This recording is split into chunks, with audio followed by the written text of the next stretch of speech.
আর ইনশাআল্লাহ আপনাদের আবার দুয়া আশীর্বাদ থাকলে দ্বিতীয়বারের জন্য মনিরুল ইসলাম আপনাদের বিদায় হবে। আর উন্নয়ন অব্যাহত রাখবে, উন্নয়ন অব্যাহত রাখবে।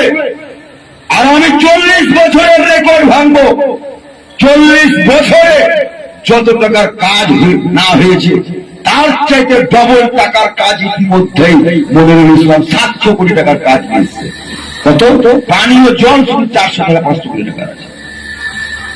আর এমনি কাজ মানে 1.5 বছর এখন ইয়ে বলছেন। তারপরে তো আমি ইসিমরা কারণ বাদিয়ে দিলাম 14 কোটি টাকা খরচা আছে। তারপর আন্ডারপাস তো বাদিয়ে দিলাম, মহেশপুরের ব্রিজতে বাদ দিলাম। আমি আল্লাহর কাছে দোয়া করবেন যে এই কাজগুলো যদি আমি করতে পারি 40 বছর দূরের কথা, স্বাধীনতার এত বছর পরও অত বড় কাজ হয়, স্বাধীনতার এত বছর পরও কাজ হয়। আমি হাওয়াতে কথা বলি না, আমি কর্মে বিশ্বাস করি। আমাকে অনেকেই বলেছিল ব্লক স্বাস্থ্য কেন্দ্র করার খেলা খেলামূলক, মুখের ভাত পাওনি, মামার বাড়ির মেওয়ার রসগোল্লা মেওয়ার আবার গেলে আলিয়ে চলে এলাম। আমি কিন্তু হেল ছাড়িনি, আমি হেল ছাড়িনি।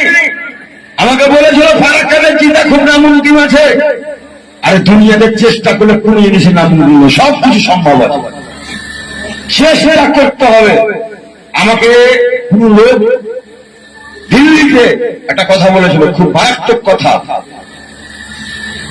কি আপনার শরীরের যদি হাড় থাকে, শুধু হাড়, মাংস নয়, কঙ্কাল হয়ে গেছে, তা হাড় যদি ঘুম লাগা না হয় তাহলে আপনার শরীরে মাংস লাগবে।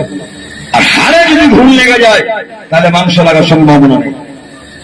তাহলে বলেছিল ऊंची खो पक्का इरादा और कड़ी मेहनत, तुमको कोई नहीं रोक सकता है कामयाबी में, कोई नहीं रोक सकता है। মানে দেখতে হবে আপনাকে উঁচা স্বপ্ন আর মেহনত। আমি আজকে সকাল 10টা থেকে বেরিয়েছি, এখন কন্টিনিউ করে যাচ্ছি। 8 ঘন্টার জন্য আমি রেস্ট নিই। অপরের বাড়িতে খেয়েছি, মালঞ্চক মিটিং করেছি, 3-4টা রাস্তাঘাট উদ্বোধন করেছি, তারপর আরেকটা মিটিং করেছি আপনাদের মহাদেবনগর, এখানে এসেছি। আবার যাব, আবার ওখানে গিয়ে 10টা-11টা পর্যন্ত আমার লোক বসে আছে। তো মানুষের জীবন পরিবর্তন করে দেবে আপনার মেহনত। আপনি যতই মন্দিরে ঘন্টা বাজান আর মনে করছেন মসজিদে নামাজ পড়বো, আল্লাহ ভাব দিবে না। কর্ম করতে হলো বন্ধু, কর্ম করলে আল্লাহ ফল দিবে। আর তুমি কর্ম করবে না, ভাগ্যের দোষ দিবা আমার ছিল না। আর কর্ম তো করো, ব্যর্থ হতে পারো, একবার ব্যর্থ হলো আবার চেষ্টা করো, আবার ব্যর্থ হলো আবার চেষ্টা করো, আবার ব্যর্থ হলো আবার চেষ্টা করো, তৃতীয়বার বলা আপনার কাজ হবে ইনশাআল্লাহ। আচ্ছা হয়ে গেল।